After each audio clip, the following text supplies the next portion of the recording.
You're listening to Latin Waves with your hosts, Sylvia and Sylvia Richardson. Latin Waves is more than just hot rhythms. This is a show about community, about creating a culture that is inclusive and based on fairness.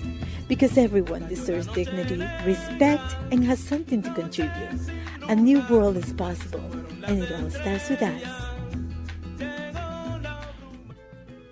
So the promotion of what they call free trade is really the imposition, and here we are connecting neoliberalism, economic policy to foreign policy, to impose U.S. power on other countries, Central America, Mexico, Central America, in ways that are beneficial to U.S. corporations. So neoliberalism at home, neoliberalism abroad. That's the voice of Aviva Chomsky. In this week's show, we speak to Aviva about her latest novel, Organizing for Power, Building a 21st Century Labor Movement. I'm delighted to be joined by Dr. Aviva Chomsky. She's a professor of history and coordinator of Latin American Studies at Salem State University. She is the author of many books, including one of my favorites right now, Organizing for Power, Building the 21st Century Labor Movement in Boston. Thank you so much for joining us. Oh, it's a pleasure to be here. Thanks for inviting me. Now, when we think of movements, most people think of the labor movement as something that's already happened, that it's been done. We have the weekend, we work 8 hours, so the work is done.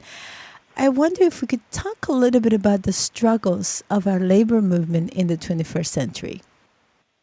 Yeah, it's interesting when you said we think of the labor movement as something that's done. You talked about the successes of the labor movement, but I think that a lot of people actually feel like the labor movement is done because it's failed.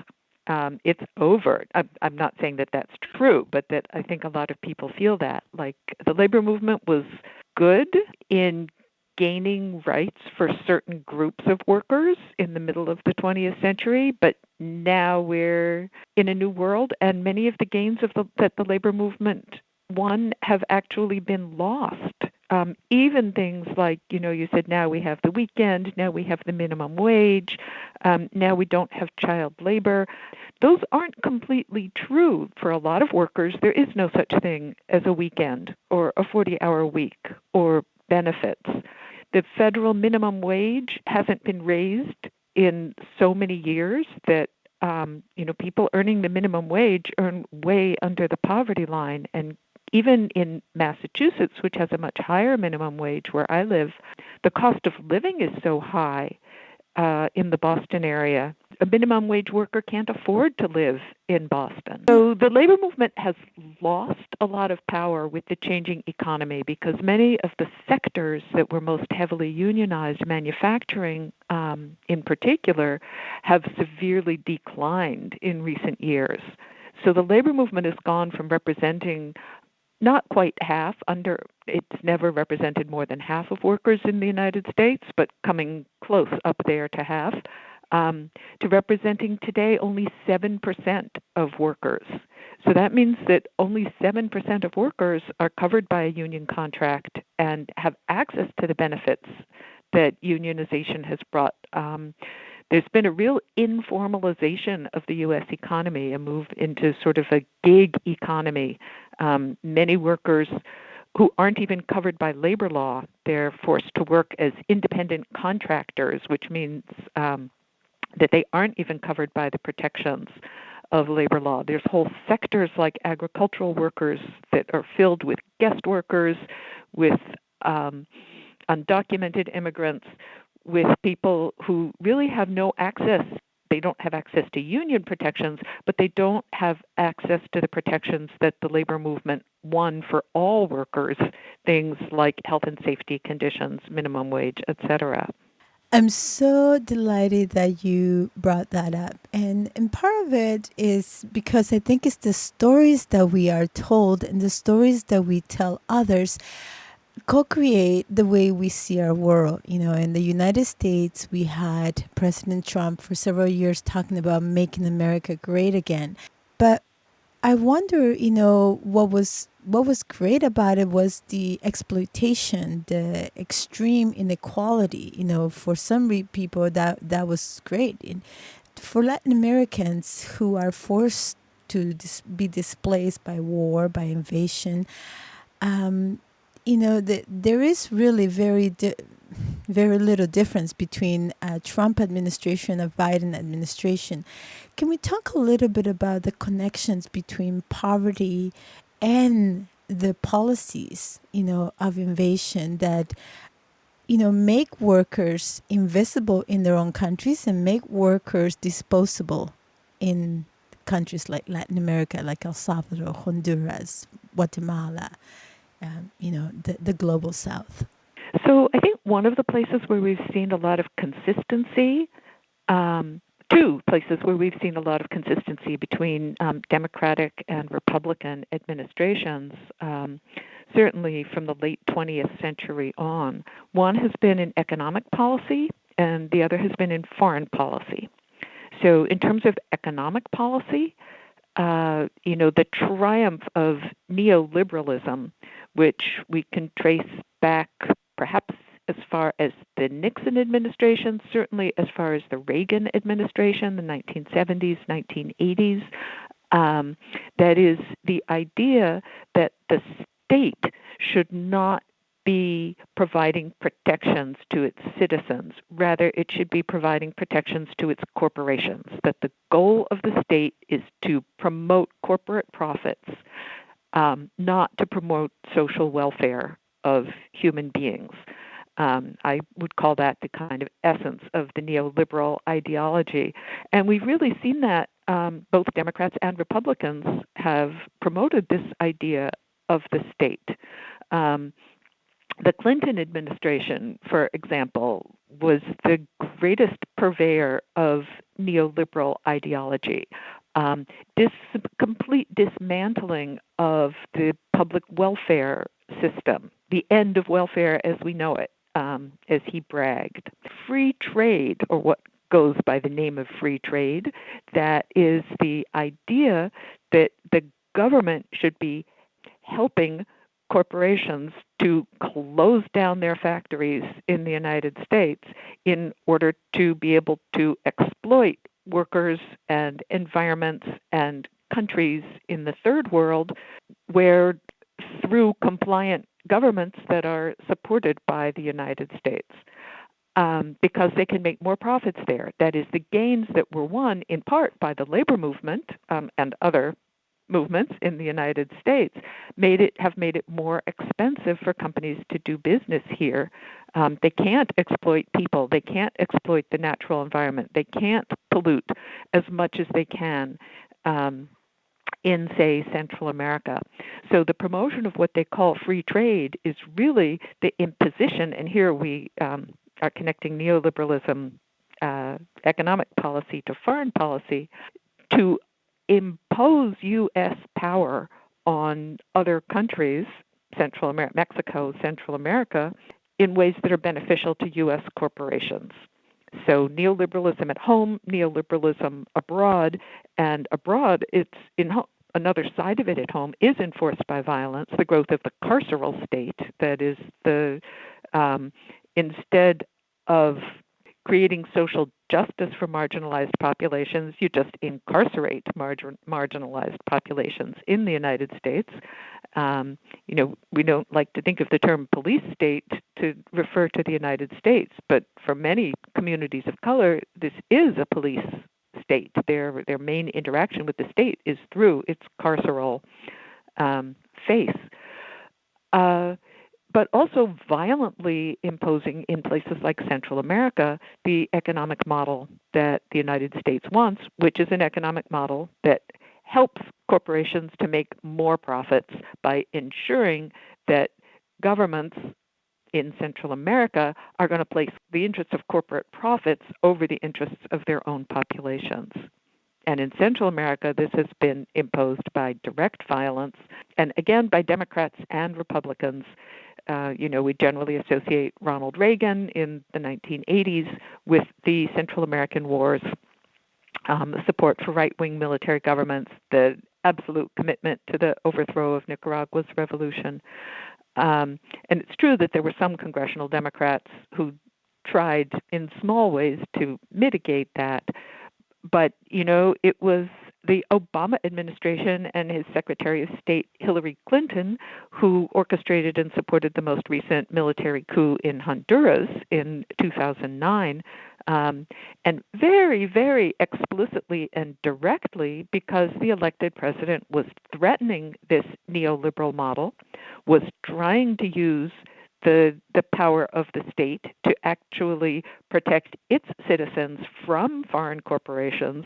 And the coup completely reversed that. Honduras is open for business. And that was the Obama administration that oversaw that process. But I want to point out the intersection, the connection between poverty, between displacement, between this aggression that is constant for some people, that creates a burgeoning movement, that creates, in many ways, it's also the fuel that moves us to take action despite the challenges. So can we talk about what it means to be organizing for power, what it means to create a movement for justice in the 21st century, aware of the threats and the challenges we face? Mm-hmm. So let me start by talking about Boston and the book and our work looking at workers' movements and the labor movement in Boston. And I use those two terms very deliberately because when we talk about the labor movement, we're generally talking about the AFL-CIO, the main labor federation, organized labor as it's developed historically, and its institutions, its long-standing institutions in the United States. And then there are workers' movements outside of the formal union movement. And a lot of what the book is about is seeing how these two movements, under these changing economic circumstances of neoliberalism and the loss of power of the organized labor movement, and the loss of the sort of structural foundations of the labor movement's power, how that's brought about changes in the labor movement, and some of these, what's sometimes called alt labor, that is workers' movements outside of the official labor movement. One of the chapters that I wrote in the book is a history of Black worker mobilization in Boston, and looking at just how much the history of Black worker organizing in Boston has taken place outside the official labor movement, because people of color were excluded from the AFL-CIO. Many of the strongest unions were focused very much on protecting the interests of their members, who were white people, who were the descendants of Europeans who had founded those unions. And this was particularly more true in Boston, I would say, than in some other places where we have the development of a more multiracial working class, manufacturing working class. In Boston, there was much less heavy industry and a much stronger craft union, building trades tradition, which were much more came out of the AFL rather than the CIO.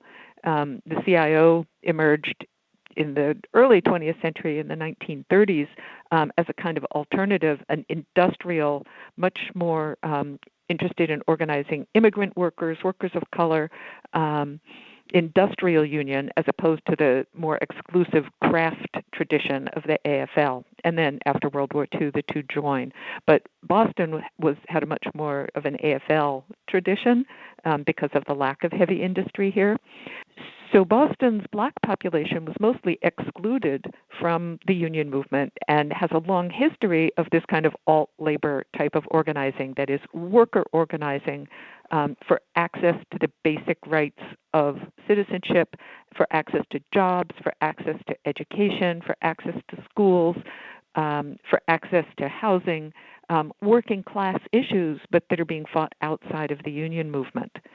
In the contemporary era, a lot of that alt-labor mobilization is taking place in immigrant communities because so many immigrant workers work under these kinds of informal conditions that I was talking to you about earlier. and are not represented by the labor movement. Now, the AFL-CIO has a long history of opposing immigration, of seeing immigration as a threat to the rights of American workers as they define them. And it wasn't until the 1990s that the AFL-CIO started to sort of wake up from its long slumber and say, hey, if we want to survive, we have to look at who the working class is now. And it's not just white manufacturing workers. We need to organize the working class as it exists now. Otherwise, our union movement is disappearing. So at the same time that you see the growth of things like worker centers, immigrant communities looking for ways to organize around working class issues, whether they're immigrant rights, rights on the job, housing rights, rights to status, legal status in the United States, or even workplace rights like right to anti-discrimination, rights to a safe working place, right to overtime pay, outside of the union movement. And then you see the union movement opening much more to thinking about different kinds of worker organizing and supporting the workers, not the workers who have, let's see, how can I say this? Towards recognizing a much more diverse, multicultural, multiracial working class as the constituency of the union movement. So we see this really clear change in the 1990s where there's new leadership elected in the AFL-CIO, and they make a real commitment to organizing the unorganized in sectors where the union movement has traditionally been very weak. In lower ends of the service economy, like Justice for Janitors campaign, for example. And so this sort of coming together of worker organizing outside of the union movement and the union movement, the long-term union movement, coming to be much more interested in community and progressive organizing rather than just defending the rights of its existing members. So when we think about the challenge we face today, I think, as a labor movement, is not just to protect the jobs locally, but also to imagine a labor movement beyond borders. You know, when we think of workers organizing in El Salvador, or workers organizing in Venezuela, or workers, you know, in other parts of the world who want similar ideals, you know, a right to have a family, to have wages that don't, we call them hunger wages, you know, in Latin America, because they barely you know, feed your family. So how do we create those links when we have, you know, when we have structures where, as you point out, sometimes the leadership are part of the problem? You know, the United States also has a history of radical unionism, maybe not that different from some of the radical unions in El Salvador. But what happened in the United States is that through a series of Red Scares, repression, raids, the most conservative wing of the union movement is what came to predominate. So unions like the IWW, even the CIO in its radical days, many communist-led unions in the United States, were all either crushed or they, like the CIO, were drawn into what became the sort of grand bargain of the mid-20th century. And that bargain was that the unions would abandon their more radical claims for social change and would enter into a kind of a pact with the U.S. government, being that they are supporting U.S. foreign policy, and especially anti-communism, and with the employers, that they would stop trying to challenge the capitalist system or seek power in the workplace, and instead sort of bargain away worker control in exchange for high wages, high consumption, and this sort of private benefit plans. So you see the union movement in the United States supporting the U.S. war in Vietnam, and this is part of its division from the left in the United States as well, from the social movements that were opposing U.S. foreign policy, opposing the war. The AFL-CIO supported the U.S. wars in Central America, although by the 1980s you're starting to see many unions within the AFL-CIO objecting to this position. But I think it's really the issue of free trade, and especially around the Clinton administration. Again, the 1990s is a sort of transformational decade for the official U.S. labor movement, when you see the AFL-CIO itself, the officialdom of the AFL-CIO starting to recognize, hey, this foreign policy of crushing radical movements all around the world in the name of anti-communism is not in our interest as American workers. Yeah, we may get cheap products and get to consume a lot, but it's about transferring our jobs out of the country. That is, our interests are really with the workers in these countries, not in the interest of exploiting those workers as much as possible so that our employers can make more profits by moving abroad. So I think the issue of free trade really had a radicalizing effect on the unions, and the fact that, on the AFL-CIO, I should say. You know, it's kind of a broad umbrella, the AFL-CIO, and there's definitely some kind of entrenched bureaucracies there too, but certainly there's been a lot more space since the 1990s for recognition of common ground with immigrant workers, with workers in other countries, with a critique of capitalism and the way that it, when given a free hand, is not in the interest of workers either at home or abroad. What inspires you to not only trust that we can create movements that are vibrant with community and intentional about our movement towards justice, and how do you keep yourself motivated on those days when things seem really dark and hard to move? That's a good question. I mean, things are really dark and hard to move, but in a way, I guess I would say that's what inspires me.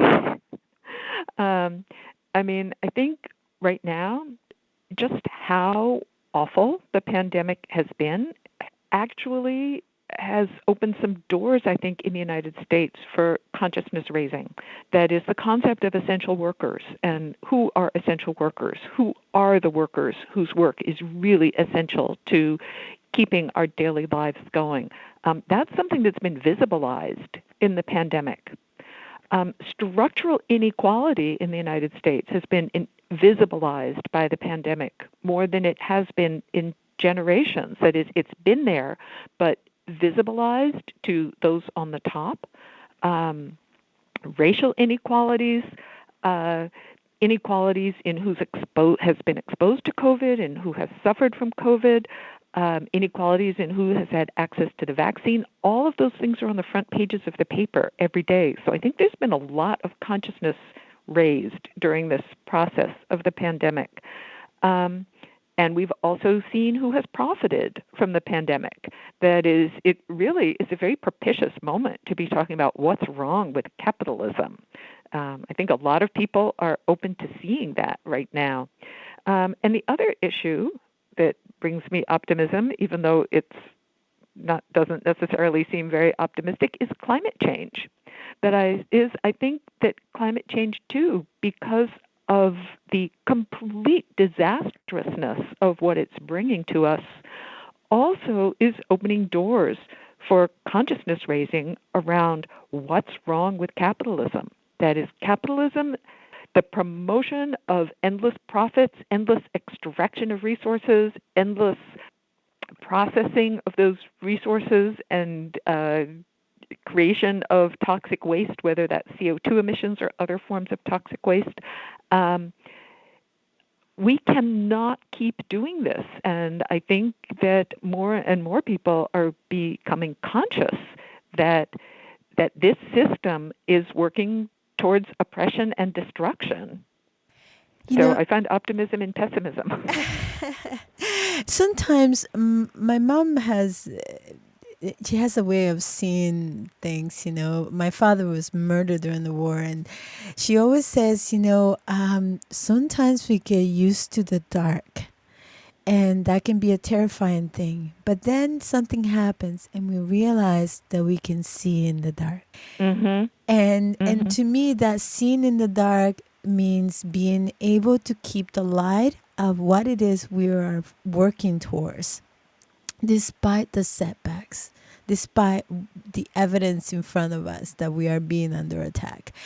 Without community, we lose our immunity to challenges, to be rooted, and to know that there are things worth fighting for. There are things worth struggling and organizing and dedicating time to. And to me, that means a world where everyone can be visible, heard, and and everyone can be valued. And so that's the world that I see my union working towards, and I'm willing to put the time to make that happen. How can people access your work? You write beautifully about the lost histories, of Latin America. You write about undocumented and the connection between, labeling someone undocumented or illegal, as it has been done in the past, and the way that those rights go along with that. How can people learn more about your work and how to connect with you? So our book, which I co-edited with my colleague Steve Striffler on Organizing for Power, Labor in 21st Century Boston, is going to be available in April from Haymarket Press. And I have another book coming out in April with Beacon Press called Central America's Forgotten History, Revolution, Violence, and the Roots of Migration. And my immigration books that you mentioned are also available from Beacon Press. And I urge people, these are both independent presses, and I urge people to go directly to the publishers rather than using Amazon.com, because these are progressive publishing houses that really rely on their book sales. And if you buy it through Amazon, Amazon gets most of the money. So support your independent publishers rather than the multinational that's swallowing us all up. That's Haymarket Press and Beacon Press. Thank you so much for that. And thank you for all the ways that you continue to inspire us to look at the darkness and be inspired by it. Be inspired to move, be inspired to create something else. Oh, well, thank you. Thanks for having me on your show. Take care. You too.